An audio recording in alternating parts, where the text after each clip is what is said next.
Earlier this month, West Ham United released their most recent financial accounts. These included the 12 months up to and including the 31st of May 2017. In this episode of Hammers Chat Insights, we will take you through them and give you the figures that you need. West Ham announced a record turnover of £183.3 million, up 29% from the previous 12 months. This was down to the new TV deal which brought in £119.3 million. 51.8% of this money went on wages totaling £95 million, 10.4 million higher than the previous year. However, as a wage to turnover ratio, it is down from 60%. It is worth noting that these wages are prior to the signing of Hernandez, Hart and Arnautovic, our three highest earners for the current season. The highest paid director, expected and believed to be Karen Brady, earned £868,000, which is actually £39,000 less than the previous year.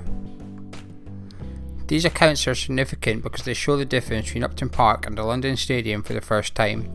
Despite a 61.5% stadium capacity increase, there was just a 6.3% increase in ticket sales, as the accounts show a turnover of £28.6 million.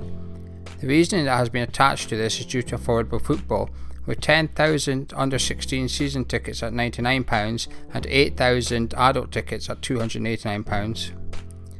Retail merchandise rose just 0.3 million to 9.6 million. This small rise can be offset by the massive jump seen in the previous season. A huge 29.3% increase came thanks to the Farewell Bowling merchandise doing well as the club left Upton Park. The big leap this year, however, came within the commercial and sponsorship, with a rise of 35.7% thanks to a new deal with Betway, which came to a total of £25.8 million for the year. This is probably the biggest figure to consider when the club speaks of FFP, or financial fair play. It's now known as short-term control costs in the Premier League. As of the 31st of May, the club owed £30 million on a loan by Rights and Media Funding, which was repaid in July 2017. A further £25 million was then borrowed with the same company over two loans, both repayable in July 2018. These accounts state there is £12.7 million owed in interest to David Sullivan and David Gold. However, West Ham United made a £10 million payment to the chairman on August 18th last year in partial settlement of interest accrued on shareholder loans. These loans had a 6% interest rate, which has now been reduced to 4%. Sullivan and Gold, to date, have charged just under £15 million in interest in taking over the club, and for context, Newcastle, Stoke, Huddersfield and Brighton all receive interest-free loans from their owners. Albert Smith, also known as Tripp, who currently owns 10% of the club, has loaned West Ham United £9.5 million interest-free, a month after that £10 million payment, which will be repaid when there is a change of ownership at the club.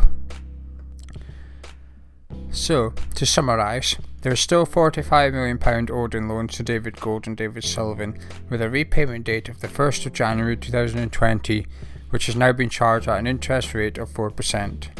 We currently have loans totaling £25 million from Rights and Media Funding during the summer of 2018 and £9.5 million from Albert Smith, coming to a total of £79.5 million. The club recorded profits of £28.4 million due to the sale of players of Dimitri Payet and James Tompkins, as well as £8.7 million profit for the sale of the bowling ground, which was sold at £38 million but had a value of £30 million. The £0.7 million comes from the sale of stadium assets. All of this contributed to a record net profit of £43 million for the year. That is the latest accounts explained. This has been a Hammers Chat Insight, and I've been Gio. Thank you for watching. If there is any topic you wish to see us cover in this series, then please let us know in the comments below, as well as your thoughts on this video. Drop a like on the video if you enjoyed it, and subscribe if you're new.